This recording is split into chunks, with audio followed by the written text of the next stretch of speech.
Okay, people, how we doing? Welcome to the Sunday live stream here on my left eye. Thank you for your patience for a couple of minutes while I was just finishing off a hot, tasty beverage, of course. My preferred accompaniment to a live stream. Hope you're all doing well. Who have we got in the chats? Let's take a look. Andy Carter, Kit, Harvey, great to see you. Floor Snake 2. Welcome back. Super Tiny's in the chat as well. Welcome back to you and Giorgio. Thanks for throwing up Palestine flags and watermelons preemptively, immediately. Good stuff.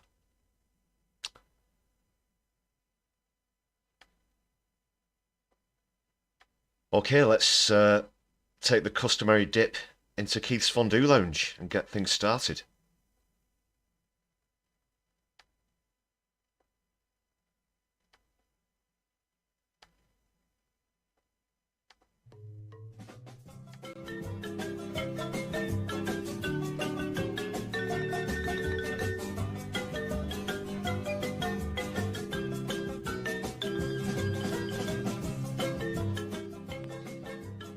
Davinia, welcome to the chat as well.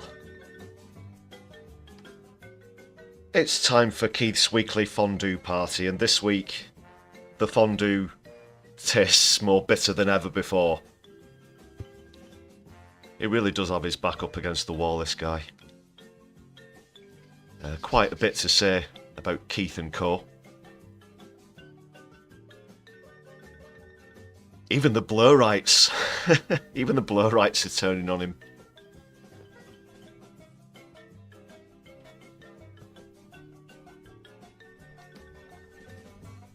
So yes, the fondue is flowing.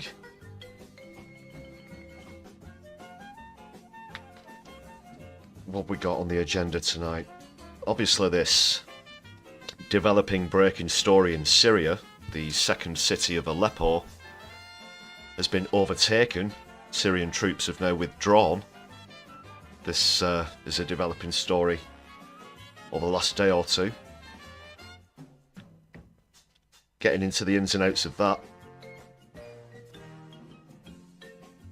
As well as Keith's ongoing problems, of course.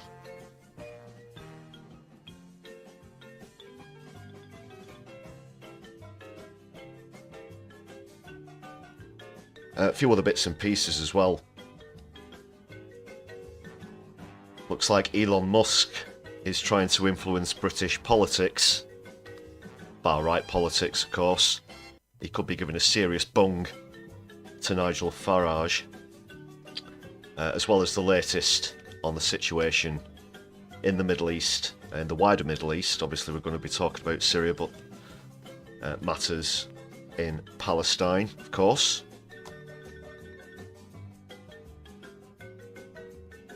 Solidarity as always.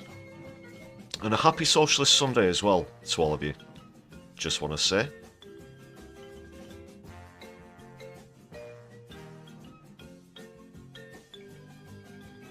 We'll get cracking in a moment. Becca, great to see you back too.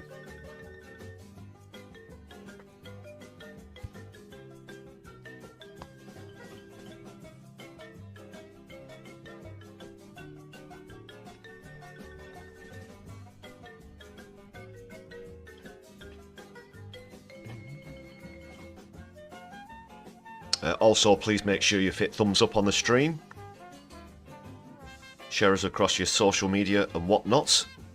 Super chat is open on the stream, and super thanks for anybody watching back on a replay.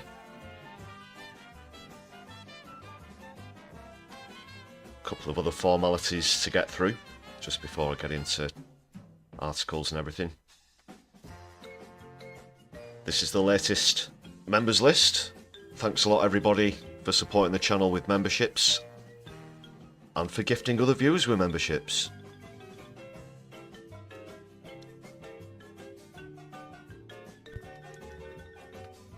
You can be added to this wonderful list of comrades for just 99.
Is that better? Okay, yeah, we're back.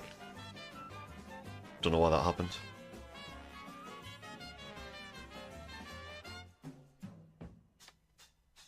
We are back on the mic.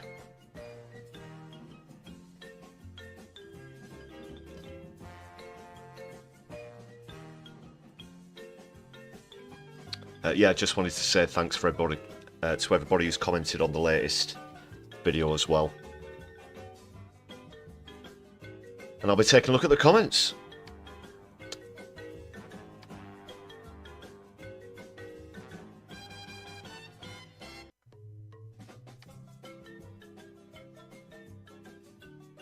And I'll be kicking off with a comedy vid. It's another one from Narine Skinner. Andreeva's a little upset about something that Kemi Badenoch said at the Deputy PMQs last week. So she's recorded a response video to that when she called her a ginger nut.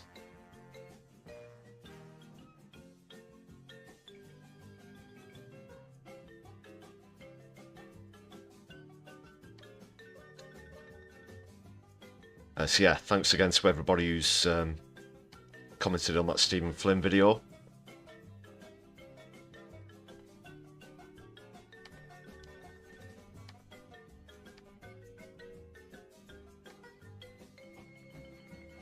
Okay, I'm just about set up. I think we'll get cracking.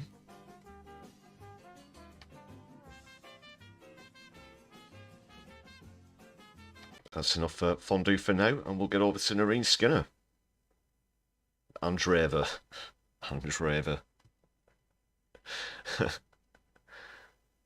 Yeah. Fictional MP. Andreeva. Alright, it's me, Andreeva. Now, I'm just on the loo, having a little think, right? And obviously, I just want to put some things out there to clear the air, because there's a lot of speculation about yesterday at PMQs. Now, this is a message, right, for Kemi Badenoch. Who do you think you are? Who do you actually think you are yesterday, right? You actually called me a ginger nut. Now, that is not alright. That is not okay. Anyone that knows me, anyone that knows me at all, right, they know that I'm a chocolate hobnob, right? It's obvious. I'm smooth on the outside and I'm rough as old boots on the inside. Now, that's just obvious, right? Get your textures right. Kemi, who do you think you are? Who do you actually think you are? Know who you're messing with? And also, right, you had to go at me, right? You had to go at me because you said that I wasn't at PMQs. Do you know where I actually was? Do you know where I was yesterday, right? Where I still am right now? Rome. I'm in Rome meeting the Pope with the hat and everything, the actual Pope of Rome. And can I just say, right, the Pope did ask me out for a date. That's right, and I'm going to go out with him next week, yeah? He said he knows some right good Italians, yeah? And also a proper good DJ. So obviously I'm going to go. I mean, when in Rome, you know, got to do as the Egyptians do, right? So just want to point it out. Don't you ever think that I'm not working, because I'm working hard right now, all right? I'm going to go out for a party in a minute, so don't say that. You want to take it outside, do you? Do you think you're bad enough? Do you think you're bad enough, Kemi? Right, bring it on, love, all right? Don't mess with Ange. Over and out. Andreeva, played by Narine Skinner there. Do check her out. Good stuff, that.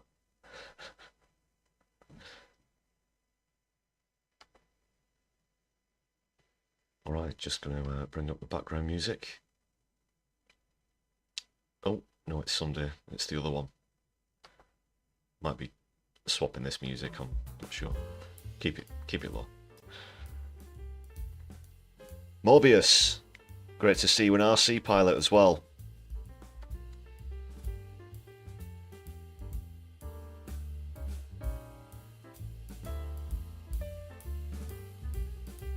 Yeah, that was a good video from Andreeva. Don't take any shit round here.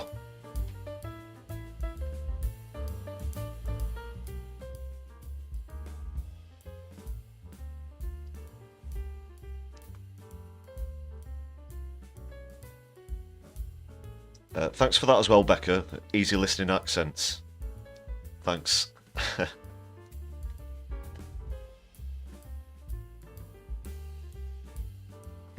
Well, this stream's not going to be easy listening for people like Keith Starmer, that's for sure.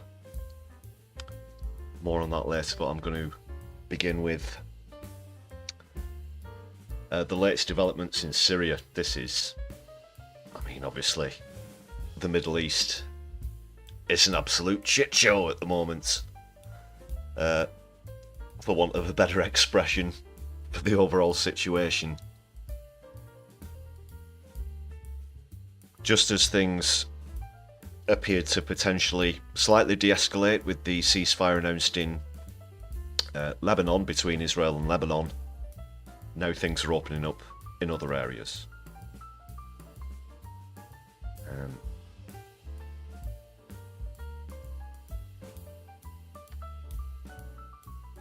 So I'm going to take a look at the latest news feed. Just bear with me one sec, sorry about the music. Interruption.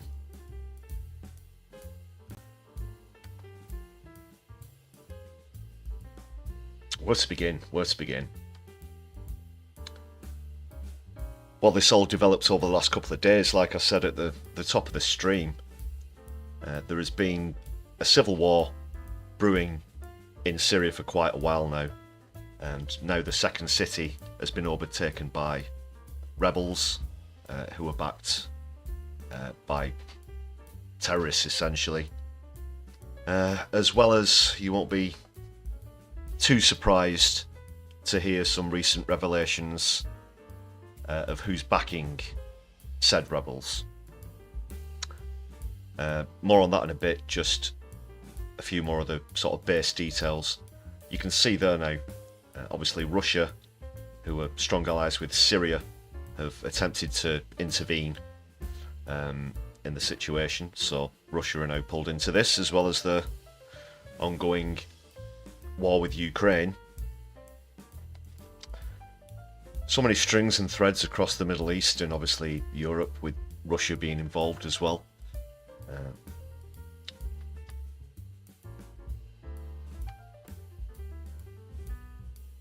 So these are some of the updates. So Aleppo is actually the second biggest city in Syria. Today though, mostly seen them being hit by Russian airstrikes, which is can you imagine what it's like on the ground there for civilians? Also having to dodge these Russian attacks, as well as being caught in the middle of this militant uprising. So far, hundreds of people have been killed, it says here. Fighting began on Wednesday, when the current offensive began. 372 people, including 48 civilians, according to the Syrian Observatory for Human Rights. The figure includes a child, university students and other civilians. Awful. How's the, just before I go on, how's the background music level? I hope it's not too loud or overbearing. Just let me know in the chat. However, Syria's defence ministry say the government's preparing to launch a counter-offensive. Obviously they're militarily backed up by Russia, but it'll come as no surprise to you that Syria's enemies are also backed up by Israel, who are obviously causing so much shit in the Middle East at the moment. And obviously, logically, if Israel are backing them up, then so the United States of America.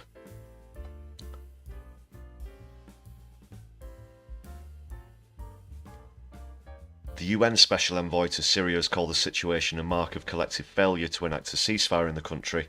As a reminder, this current conflict sits against the backdrop of an ongoing civil war. I did mention Israel a moment ago. Obviously, they've been attacking Damascus for quite a while now as well, so it's not the first time that they've been seen to attack Syria, far from it.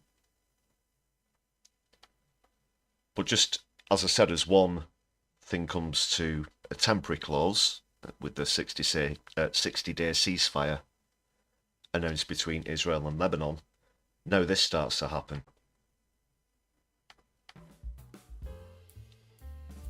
But just as a little aside as well, there have been some reports that the ceasefire between Israel and Lebanon's already been broken, with some villages apparently being attacked by the IDF.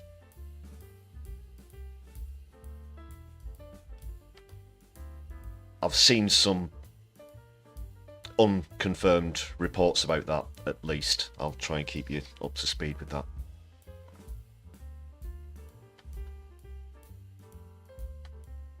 I was just unable to get to the actual source of the stories, but we'll see what happens. Anyway, back to this.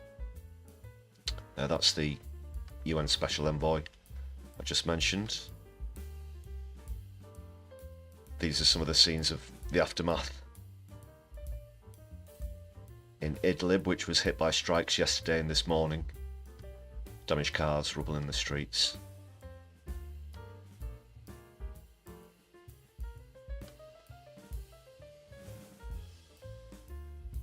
So that's the scene in Aleppo, where sources on the ground describe a city caught between relief and apprehension, while some residents are returning to their homes after years of displacement, welcoming the chance to rebuild their lives.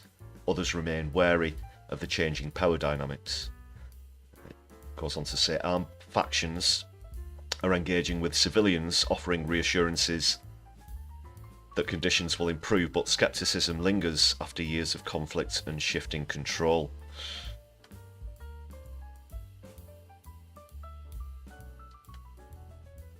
And this is a statue of the president's brother, which was torn down in Al-Basel Square in Aleppo.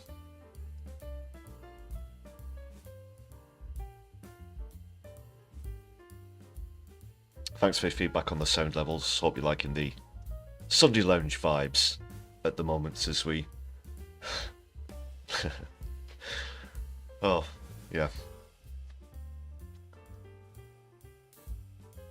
We debate war and environmental collapse and other such issues to a chilling lounge vibe.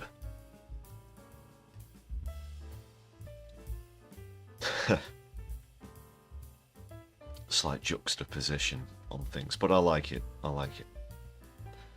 Thanks for the feedback. Yes, Morbius, I'm going to be going on to that issue of the attack on the world's central kitchen, not for the first time as well.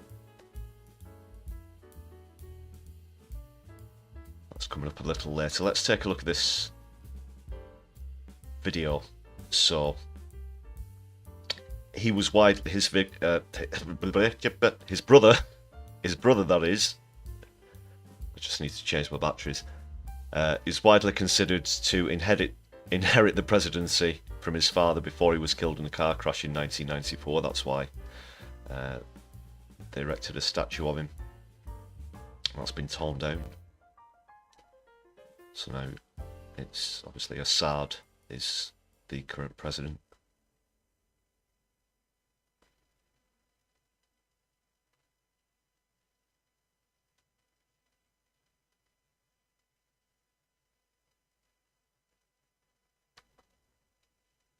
Yes, and ISIS are involved in this for everything that they do across the Middle East. For some reason, they never seem to attack Israel. That's another twist, another element, another layer to the situation in the Middle East.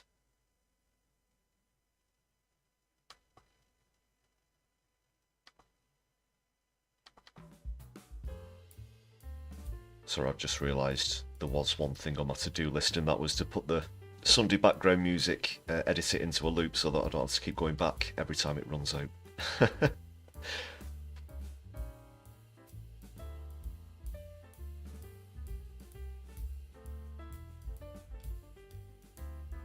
Yeah, sound engineering jokes, I like it, Floor Snake.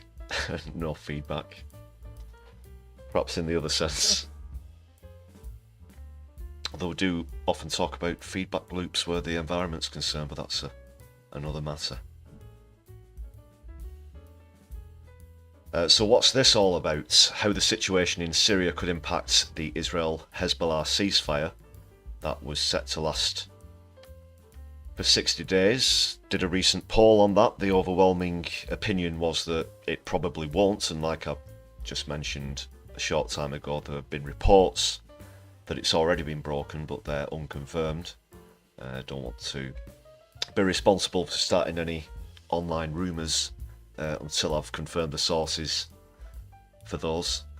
But Nick Beak in this report from Jerusalem said the rapid gains of Syrian rebels prompted Netanyahu to call an emergency meeting of Israel's security cabinet on Friday night. He says they're constantly monitoring what is happening in Syria. No shit, I bet he is, because he's probably, at least in part, responsible for it. They have, of course, been disputing the Golan Heights with Syria. That's where the main part of their interests are in this situation. It says there were reports in local Israeli media following the security meeting that intelligence chiefs had told the Prime Minister the latest developments in Syria could bolster the chances of the ceasefire reached this week, with Hezbollah in Lebanon holding firm. The thinking was that Hezbollah, which along with Iran and Russia have been staunch and decisive allies of the Syrian regime, would now be more focused on trying to shore up support for President Assad in the face of the rebels' swift advances. However, there's also speculation that the military may use this distraction to intensify attacks on any weapons found being funneled from Syria to Lebanon for potential future use by Hezbollah. That's one of the things I've mentioned about this ceasefire that I think is going to be just so typical of Israel, the same way they've done in Palestine for so long now. If this ceasefire is broken, they're going to try and claim that they've found some sort of new Hezbollah base, or they've found a shitload of weapons that they're going to accuse Hezbollah of using. How many times have we seen fake propaganda videos of that over the last 400 or so days since the escalation in Palestine? Hospitals, schools, it's all been completely debunked, legitimately of course, but do they learn? No. Do they continue to lie? Yes, of course they do. Do the lies get worse and more obvious? Yes, they do. Week by week. It's increasingly pathetic and an absolute insult to anyone's intelligence and anyone's moral conscience whatsoever.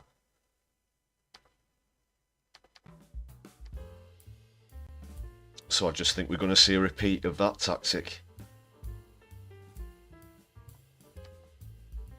And unfortunately, as these things escalate, civilians get dragged in as casualties of war. 48 civilians, 1 child, 4 university students killed by rocket fire, 4 people killed in Russian airstrikes on a refugee camp in Idlib. That's very bad. Not sure if that is targeted or accidental. It doesn't matter at the end of the day because the consequences are the same. Civilians get caught up in this. 16 killed in airstrikes on Al-Basel roundabouts, which was reported yesterday, and 23 killed in further airstrikes.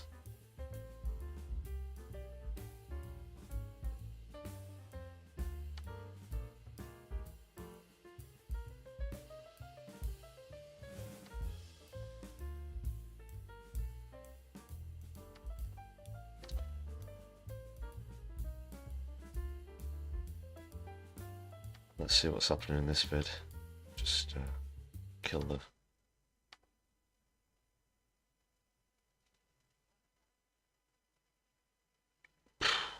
Look at that. Wow.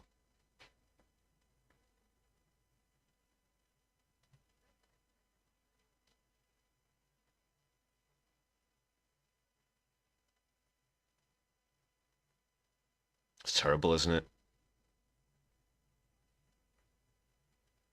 What can you say? How many times have we seen scenes like this across the Middle East?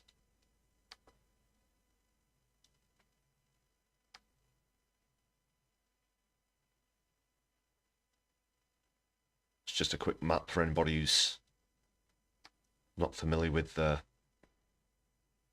areas in Syria which are currently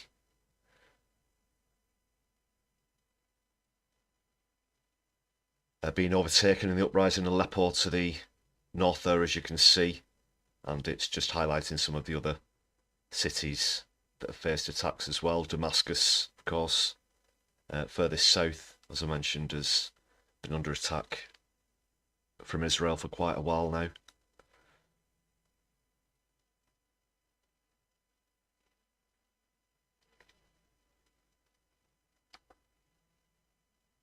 Well, I guess if they've overtaken the second biggest city, they'll now have Damascus in the sights themselves. So that's just the latest. Let me know what you think about that in the chat. I won't dwell on the topic for too long.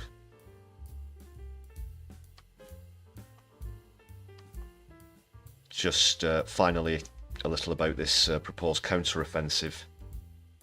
It was reported earlier today. Of course, this will be backed by Russia as well. I'm not sure if China could potentially get involved. It's very common to see that China and Russia have a lot of mutual allies.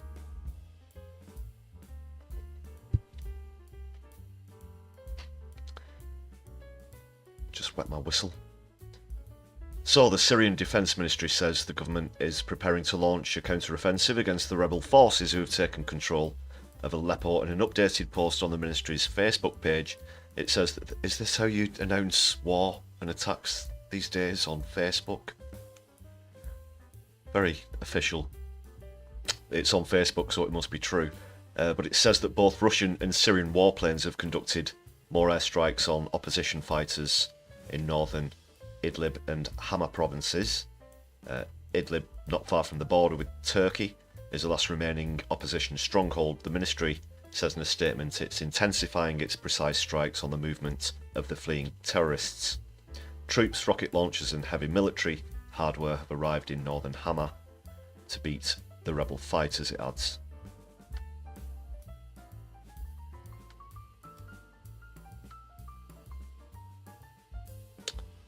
I'll try and keep you up to speed with developments, but this particular feed is actually closed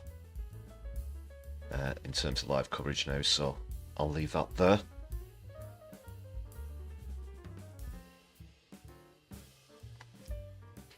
Just see how we're all doing in the chats. Von Nakarizer, great to see you back. Vicky Clee as well, how you doing?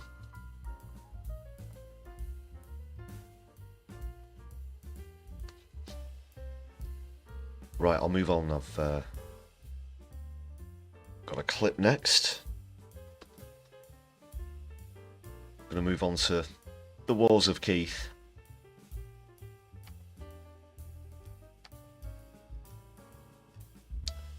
Nothing seems to go right for Keith at the moment. I was hoping the Fondue parties would boost popularity. Unfortunately, according to Peter, it's not going very well. Even Tony's very upset with me. But it's not just Tony Blair. Since the budget, let's be honest, he seems to have upset pretty much everybody. We've been on his back for some time here at My Left Eye, but where the public are concerned, he's pissing off the working class, he's pissed off the middle class. The only people he's not pissing off at the moment are the super wealthy and lobbyists, anybody who's trying to grease and line his pockets, but outside of that, it's not going very well at all. And Diane Abbott appeared on Sunday Politics with Laura Kussenberg earlier today. I've got a bit of a clip from that. It's not actually Kussenberg this week. I think it was Victoria Derbyshire standing in instead. But I think this clip pretty much sums up why everybody's got it for Starmer at the moment. Pretty well put by Diane Abbott, who of course is still a Labour MP.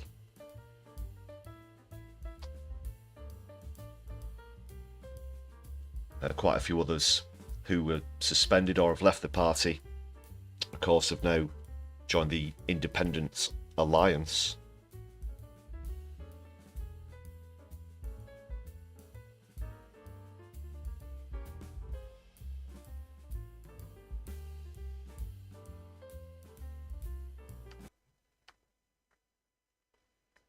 Okay, this is Diane Abbott's legend. There's been issues where I think Starmer has shown poor judgment. He didn't seem to understand that a man on £150,000 a year, as leader of the opposition, it would look bad if he was getting a millionaire to pay for his glasses and his suits. He didn't seem to understand. Maybe if he'd done more door knocking for the Labour Party, didn't understand of all the people to take money off, not pensioners. Yeah, going back to the gifts debacle from a month or so ago. You'll remember all of that. It's because he's just completely detached from ordinary people. That's what it really boils down to. He doesn't like speaking in front of crowds. He's been establishment his whole adult life. He just has no connection with the working class. He obviously likes to pretend that he does. But there's nothing there. And if he can't connect with people in that fashion, then he's going to be completely tone deaf. And things like taking gifts from people while he cuts benefits for the poorest in society is going to be something he thinks is just completely normal. Pensions don't forgive and forget, and they're one of the blocks of voters who actually do vote. And he didn't seem to get it, that would be a problem. People are still coming up to my colleagues in other parts of the country in the street to complain about what he did about winter fuel. But why should wealthy pensioners get winter fuel payments? I understand that argument. I actually believe in universal benefits. Yeah, and that is fundamentally what it is. It doesn't matter where universal benefits are concerned. UBI alerts. It doesn't matter if you're unemployed, you will get UBI. It doesn't matter if you're on £15,000 a year, you'd get UBI. If you're on £25,000 a year, you get UBI. If you're on £80,000 a year, you might get UBI. If you were on £80,000 a year, you'd be well into the bracket of top 5% of earners in the UK. But it's in the title, universal, and I guess it's the same with winter fuel payments. It's just a human right. It's something that everybody is entitled to. So the state should be there to provide it, whatever your circumstances are. And as Abbott pointed out, even though she's one of the few genuine socialists left in the Labour Party, whatever Starmer does, they all have to answer for it. And how do you justify that? You know, I've seen in comments on social media, other places, people trying to get clarity on this issue from their MP, as well as other issues, and they're just being completely ignored. They've backed the wrong horse, you know. That is if they genuinely believe that Starmer was going to move to the left when he got in. Because there is still a lot of people like that out there, you know. In Neo-Lib Central, for some reason, they thought that would happen. We knew that wasn't going to happen. We knew it was going to be the same as the Tories or worse. And now that's turned out to be what's happened. What I'm saying is, by taking winter fuel allowance away from pensioners in that rather clunking way, it showed... It's not a great start, like Diane Abbott points out there. And that's just a short clip from Sunday with Laura Kussenberg, but actually with Victoria Derbyshire, who I do agree is a much better host than Laura Kussenberg. Andy. She pointed out in the chat, yeah, she's a lot better. If you would like more detailed analysis, I believe Helena at No Justice, MTG, normally does a very good, thorough analysis of the Kussenberg show on Sundays, so do check that out after the live stream.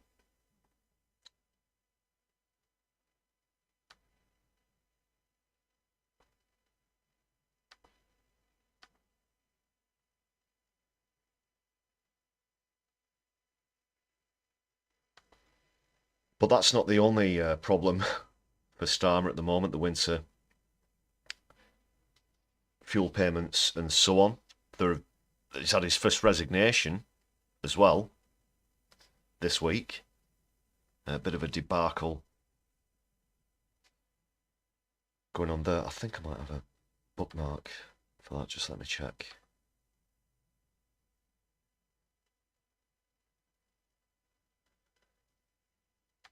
Yeah, I'll take a very quick dash through this. So it's Louise Haig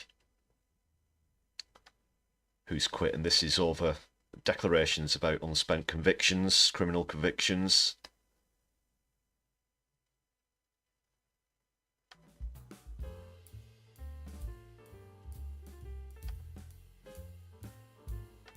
Essentially, she did have a conviction that she thought had been spent, so she didn't have to declare it.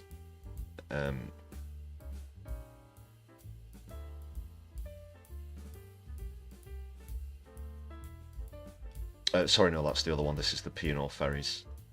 That was Louise Hay. So where that's concerned, without knowing that Starmer was trying to brown nose up to the bosses at P&O ferries, who don't have great reputation as employers. You remember that scandal of the redundancy, the instant redundancy via email. But as I said, unbeknownst to a few MPs, he was trying to cosy up to them, whilst said MPs were slagging them off in online statements. So that didn't look good, just as Keith was about to go in. Because these are the kind of companies that Keith wants propping up this country, you see. They're just going to drop the staff at a moment's notice via email, try and get agency staff in to replace them. It's going to be an absolute shit show.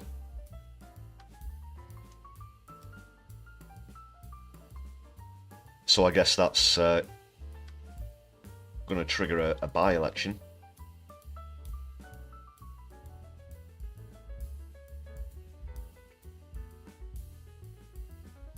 There was a Tory went over to the Reform Party as well this week. No surprise there.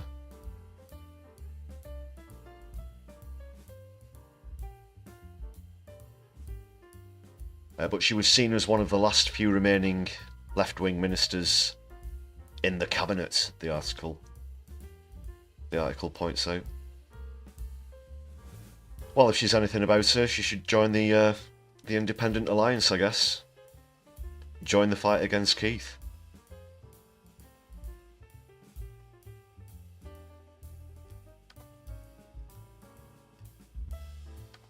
I did just want to mention that one very quickly. Oops, sorry. Turn the background music off for a sec.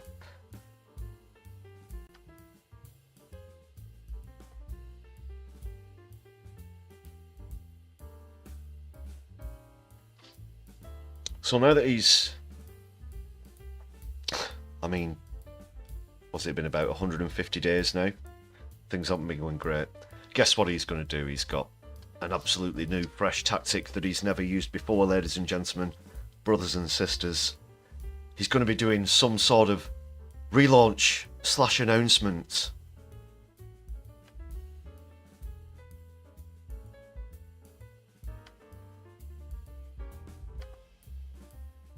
Where are we? I've got a...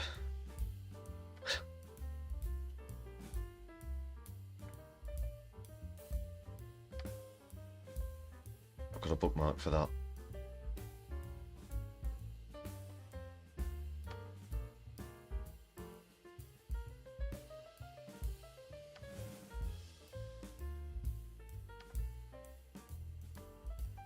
Oh god, this is awful.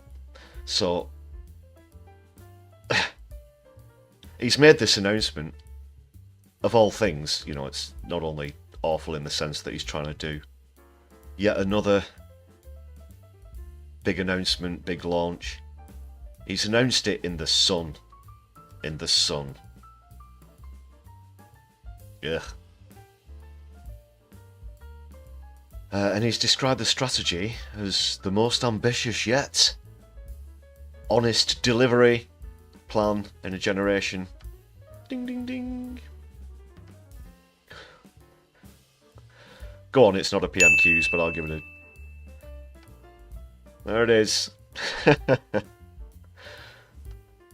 Couldn't get through a paragraph. What was I? The most ambitious yet honest delivery plan in a generation, he says, as the government was knuckling down on delivering... It's two in a paragraph. On delivering its election promises. Oh god. Oh no, it's not that one.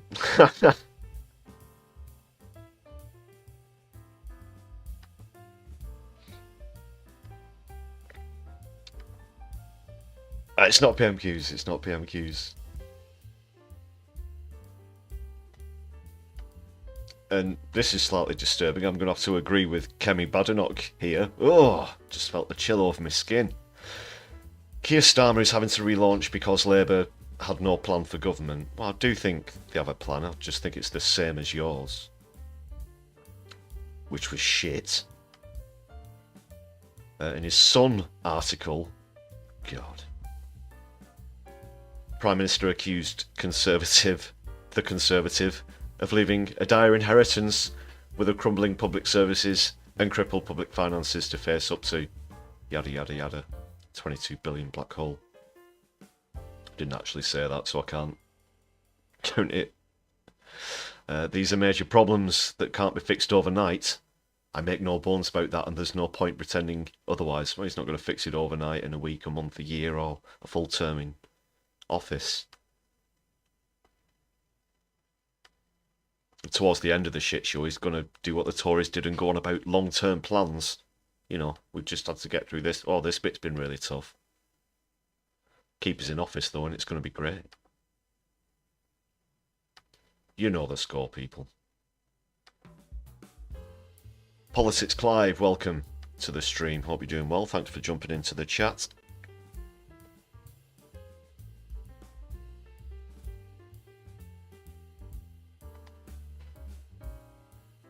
So now that he's turned his back on so many manifesto pledges, it says that it's going to be focusing on a return to those pledges.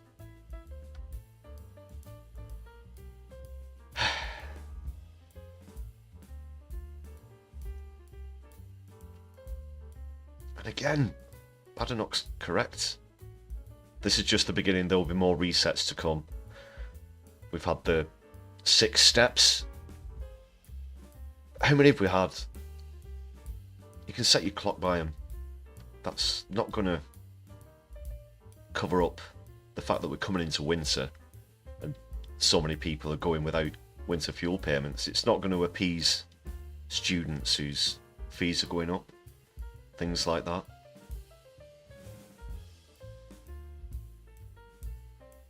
It's mostly going to be hyperbole.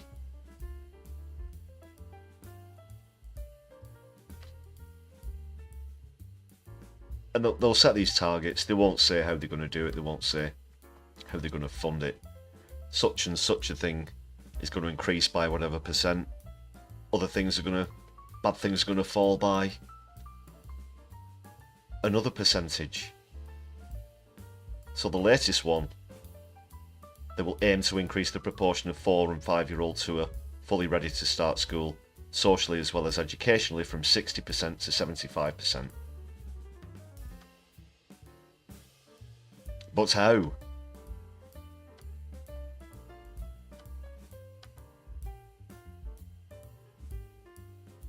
That's a classic picture there, isn't it? What's Louise here thinking in that picture taken earlier this year? You're gonna fuck me over, aren't you, Keith? Yes, I am.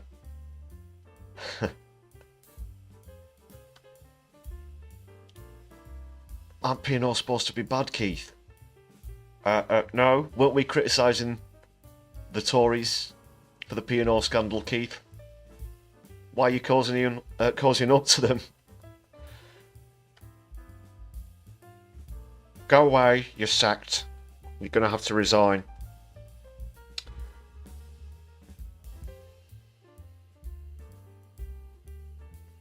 Asked if the Prime Minister was a hypocrite for appointing Hay, spokesperson. Front bencher McFadden said no, he's not, adding there was no rule preventing someone who had once broken the law from serving in Parliament.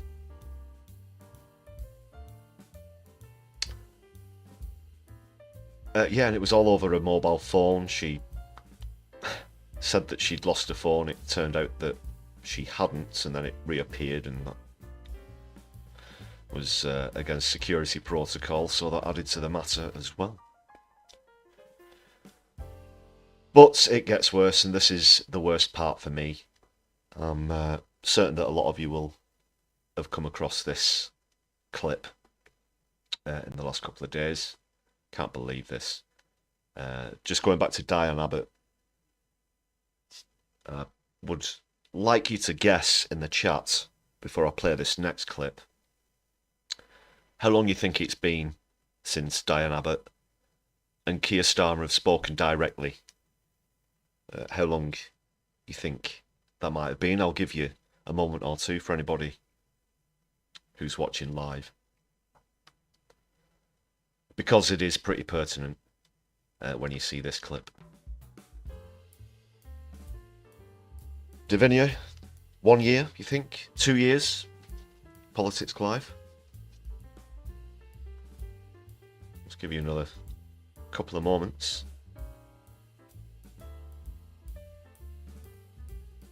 Actually, yeah, just bear with me 1 sec while you mull that one over. I'll be right back.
Okay, I'm back. Thanks for your patience. Right, what have we got? 1 year, 2 years? It's actually 4. 4 years since, according to Diana, according to her, since Keith and her directly spoke, 4 years. However, Keith's had to jump out of his seat for the opportunity to go over and have a chat with Nigel Farage.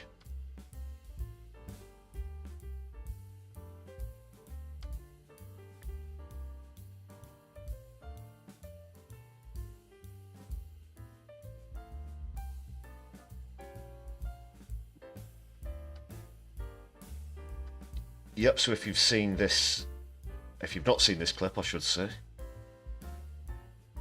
this is what happened on Wednesday, actually. I think it was just before PMQs. Look at that. You see how quick he got up? He was up like a whippet.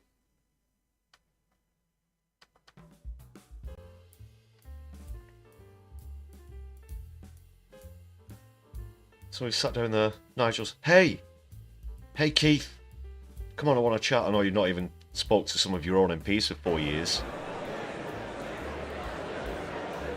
Big grin, big smile. Oh yeah, Starmer goes to Farage, not the other way around. Yeah, all chummy. What are they talking about there, do you think? Well, I've got a suspicion that I know. I'll just pause it there for a moment. So, included in this relaunch sort of announcement thing, it's been no secret lately that Starmer's trying to cling to the issue of immigration like the Tories did in his lurch to the right to try and gain votes from the right wing instead of base supporters, actual socialists. And I think there's going to be some sort of inter-party tactics going on where that's concerned. Obviously, Farage, you know, that's all he's ever been about with his anti-immigration grift.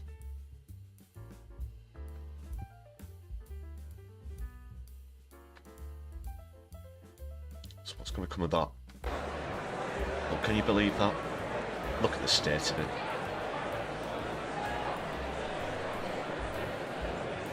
It was during the assisted dying bill vote, was it? Thank you, Davinia, for the clarity there. Let's take another look at that.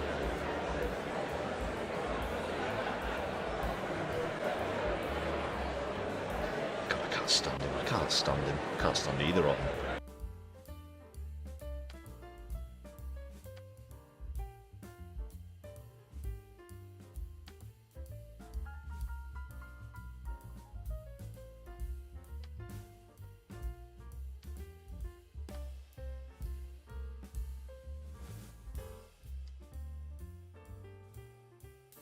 And yeah, perhaps they were talking about Musk dollars, politics, Clive. That does actually lead me on nicely to the next article.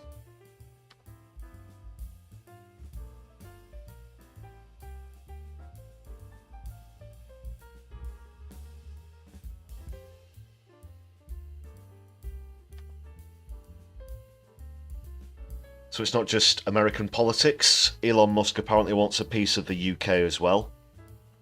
He's been tipped to be donating $100 million to Nigel Farage to help his campaign. He's hoping that he can become Prime Minister. I think that's a little bit far-fetched to say the least. But surely where conflicts of interest, foreign influence are concerned, this kind of thing, that simply can't be allowed. The Tesla and Twitter boss, always Twitter, never X, is said to be considering backing the far-right Reform UK party, according to this article from the London Standard. Oh, what's this ad here? Sorry, just try and get rid of that. I know what I'll do. just realign that so I can cut the ad off.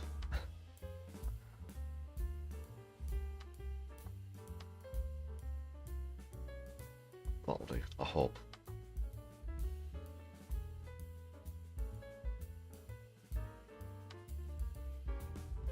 According to the Times, Musk's goal could help Farage become Prime Minister. The billionaire may be able to sidestep overseas donation laws by funneling £78 million through the UK branch of Twitter, which he owns. Farage told the Times, "All I can say is that I'm in touch with him and he is very supportive of my policy positions."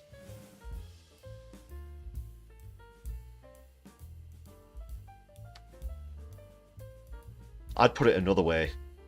He's a racist and a xenophobe. Farage goes on to say they both share a friendship with Trump, and Trump has said good things about me in front of Musk. We've got a good relationship with him. What a trio of shits. Musk also gleefully responded to news that Andrea Jenkins defected to Reform, as I mentioned earlier. They've got 5 MPs at the moment, including Farage and Deputy of the party Richard Tice. The Tory party has just elected Kemi Badenoch as its leader, as we know. She'll be under pressure to hold on to voters, especially if Reform have such a huge budget to spend on advertising. No comment from Farage yet on the donation.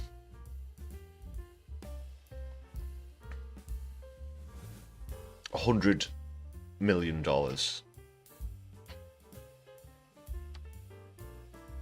Which is about the same amount as he gave to Trump, more or less. So is he going to try and get around donation laws and rules with this one?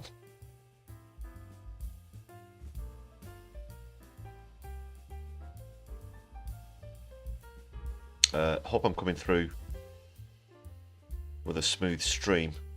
Just a couple of reports of buffering in the media, in the chat. Let's take a look. It says the connection's okay on the YouTube Studio software. Welcome back, Floor Snake.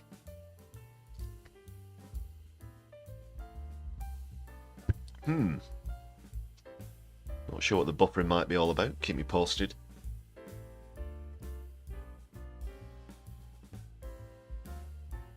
So what was it? Yeah, this is appalling. This is appalling. Elon Musk can get bent, as far as I'm concerned. He's a tech Ponzi schemer. Yes, he may be the richest man in the world on paper, but that's all based on stock prices and assets, really, more than personal wealth, of course. And if the bottom comes out of that, with his biggest asset, Tesla, actually having a reputation for being the most overvalued blue chip stock on the market, it could all disappear overnight. And there are many who think that Elon could be the next Enron, if you're familiar with that scandal. Lest I mention notwithstanding mention of his investments in Twitter, 44 billion for the platform, which in its biggest year of profits only made $1 billion, and the bottom seems to have fallen out of that as well, with a mass exodus to Blue Sky.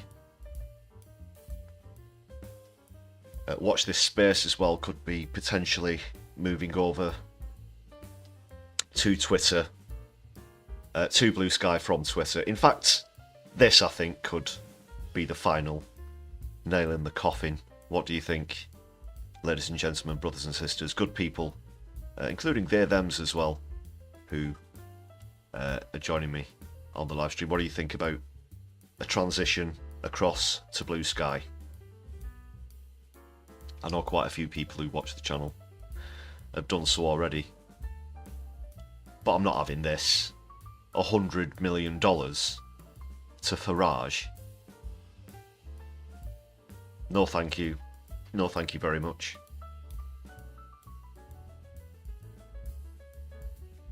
You're right, Andy. He's a con man. He's a massive con man. Look at all of these ridiculous tech Ponzi schemes that are based on hype. This idea of colonising Mars is an absolute farce. Even if it were possible, which it is far from at the moment, it's not a good idea at all. I wouldn't want to go and live on Mars for a lot of reasons. You look at the Hyperloop, you look at self-driving cars, including this business tech Ponzi scheme of investing in a self-driving taxi that he says is going to make so much passive income for you. You've just got to sit back and watch the money rolling in that hasn't even gotten off the ground. What else? It just goes on and on and on. Flying cars. Yes, that's another one he's tried to pitch people as well. The Tesla Roadster. He got 500,000 people to put deposits down on a car that he said was coming next year, and that was back in 2017. They're still waiting. And he's made $250 million off of that. I mean, I could go on.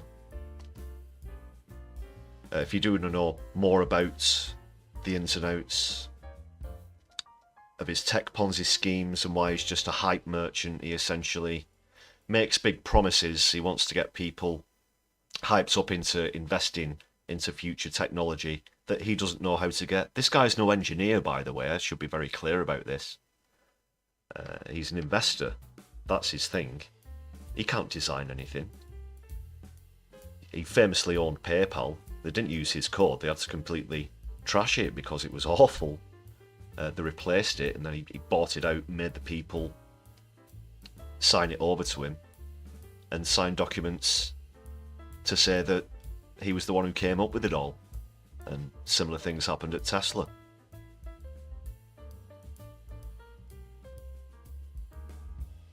And he comes from money. He's not a rags to riches billionaire. That story is utter bullshit.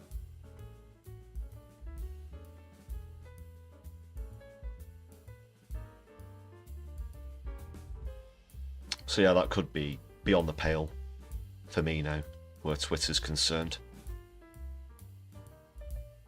I might even do a launch on a live stream. Yeah. Just gonna make a note of that actually.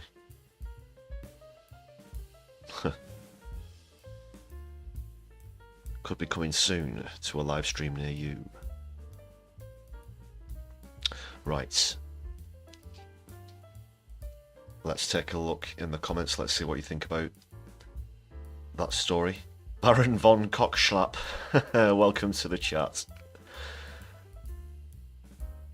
That name has brought a smile to my face a couple of times when I've been updating the members list. I must confess, Odin Allfather, great to see you as well. Kit, also great to see you too. Right, quite a lot of mentions in the chat about this story. Let's see what we got. Davinia, completely agree. He is a con man.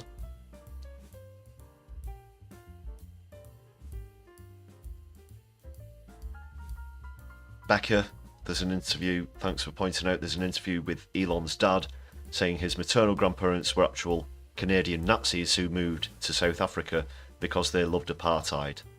So the apple has fallen from the tree. Of course, he notoriously made a comment on a far-right anti-Semitic Twitter post. I think that was earlier this year as well. He's an obvious racist for a lot of other reasons as well. Kit, you approve of the move to Blue Sky?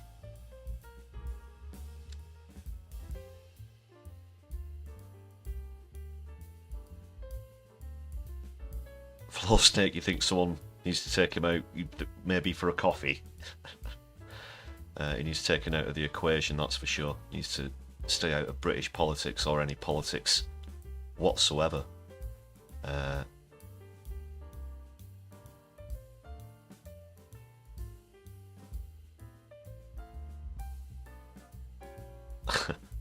Musk, land on Mars, get around on our non-functioning Hyperloop, rent a Cybertruck, but watch out for those windows, politics Clive, yeah.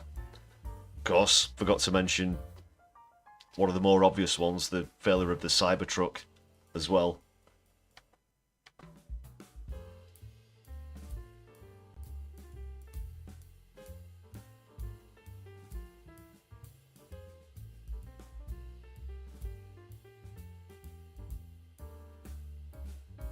Right, yeah, keep the comments in the chat coming in, thanks a lot for those.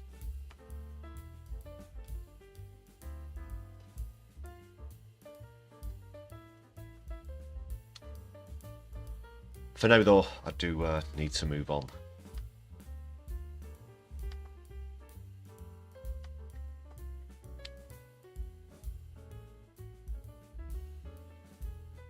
Okay, what's next? Okay, over to Palestine, of course. As always, throw up those flags, watermelons in the chat in support of Palestine. Going to take a quick look at some of the latest there. This is the main developing story. It's not great, unfortunately. And not for the first time the World Central Kitchen has been attacked. That happened earlier in the year. It was obviously very clear that this was the World Central Kitchen, yet the IDF attacked as well. You'll remember footage and pictures of the roof of those cars where you could see that missiles had struck, and now again.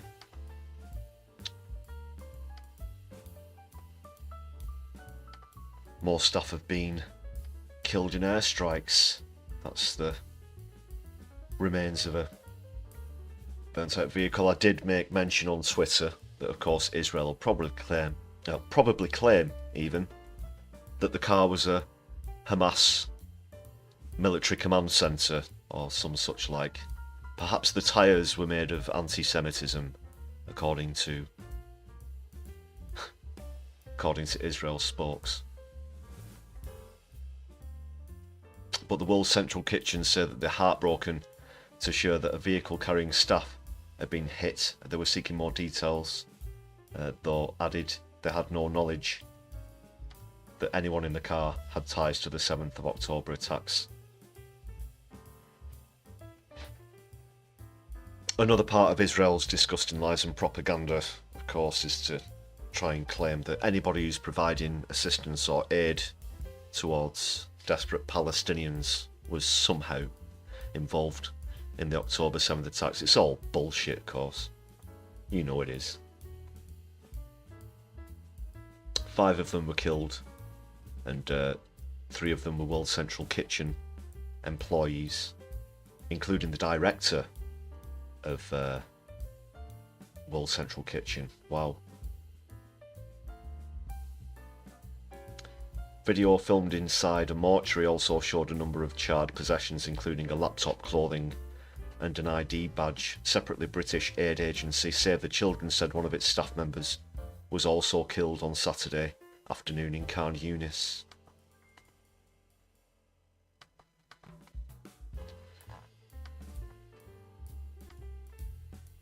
They just have no moral compass whatsoever, do they? Ahmed Faisal Islam Al-Qadi, 39, had been returning home to his wife and 3-year-old daughter from a mosque when he was killed. Also, Ahmed, who was deaf, will be remembered for his determination to help others, for his pride in his daughter, and for his ability to brighten others' days, said Save the Children in a statement. Awful.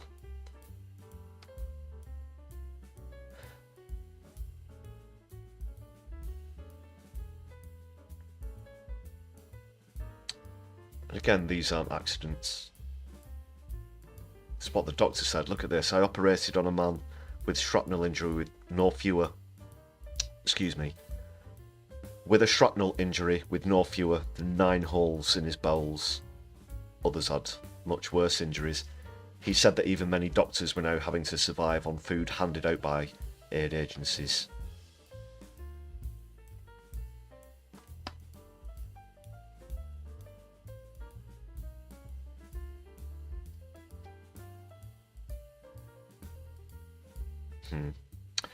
The IDF said the man had taken part in an attack on the kibbutz of Naya Oz, though added it was not possible to link the terrorist to a specific abduction attempt.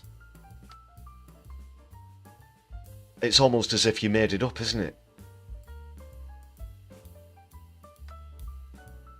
What's that? Because you actually did?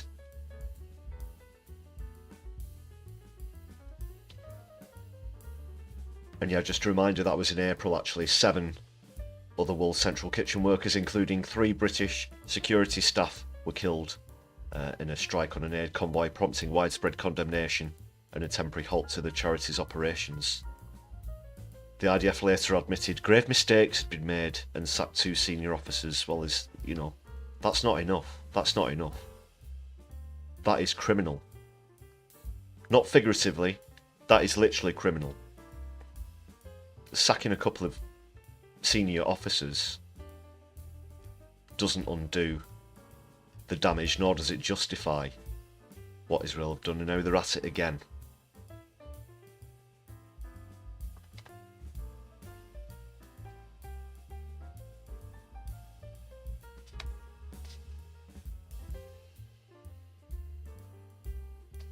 Yeah.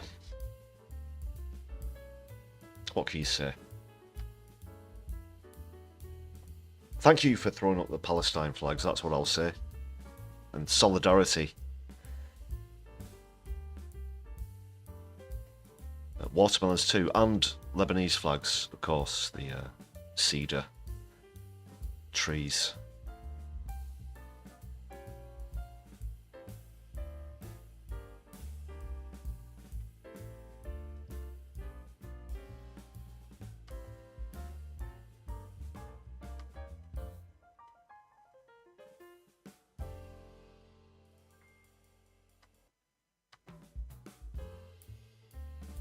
Okay, that's all I'll say about that article.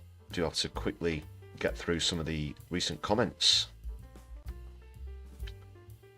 on the channel. Let's take a look. Thanks a lot everybody who's watched this latest content. Stephen Flynn directly asking a Labour MP whether Netanyahu will be arrested if his feet touch the ground. As Stephen Flynn always wonderfully rolls his R's. But should that happen, and obviously the Labour MP did a very poor attempt at dodging the questions, so thanks for your comments. Go through some of those now.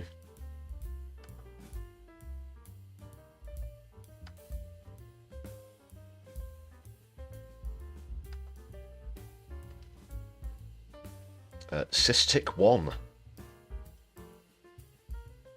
asks, how can an inhumane genocide perpetrator breed of people be allowed or able to have such a strong grip over the UK and other leading powerful nations? That's a good point. Like I say, quite often the tail is wagging the dog where that's concerned.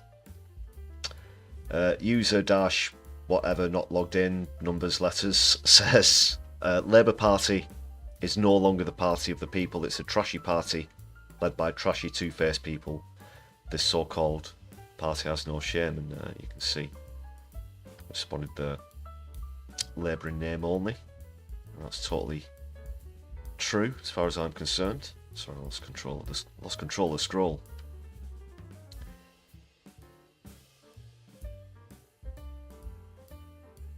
Sarah says Stephen Flynn makes her proud to be a supporter of the SNP.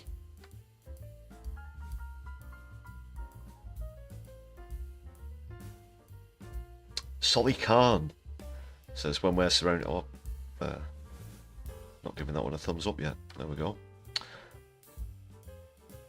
When we're surrounded by an epic criminal syndicate in love with its self-empowerment, devoid of accountability, ethics or a moral conscience, then it's no surprise that proper justice, or at the very least accountability, will be all but overlooked and long forgotten. The love of money is indeed the root cause of all evil, as is evident in the callous disregard for human life and innocent small children blown to pieces. How can such evil permeate the modern world, which had forever spewed its nonsensical mantra of democracy and civilization, rule-based order and the rule of law instead of the law of the jungle? Guess who's turned out to be worse than the beasts of the jungle, in plain sight, painfully evident for all to witness. Very well put there. Thanks for that one, Solid Khan, if you're listening or watching. Oh, Andy Carter. Yeah, thanks for that comment there. Andy, great to see you in the chat as well. Blush. Labour yellow. I'm not sure what that one means. Agent 47 is reaching for a bleaching. Yeah, I'm not responding to that one. But so many comments keep coming in for the video. Thanks a lot for those, as I said. And if you've not checked it out, please do take a look, as well as for other content on the channel. And I'll take that opportunity, very casually, to remind everybody to hit the thumbs up button on the stream, share across your social media, and so on and so forth. Hit the buttons. Thank you very much for that.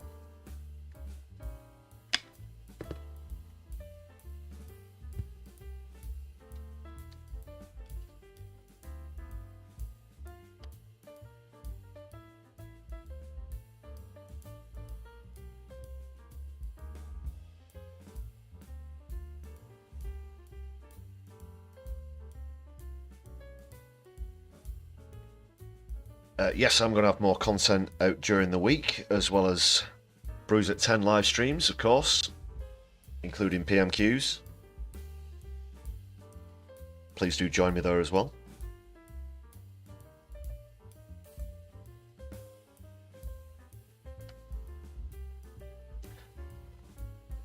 Okay, people, I'm going to be calling the stream to a close in a moment. Stick around. We'll dip back into the lounge before we formally part ways for now.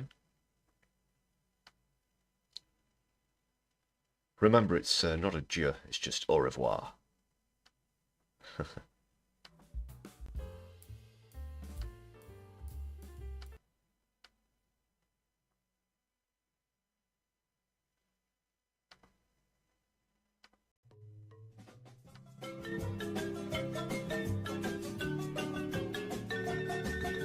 Stick around, people. Let's see who we can raid into on YouTube. And while I do that, thanks again to all the members on the channel. Please do consider joining this list of wonderful comrades for just 99 pence.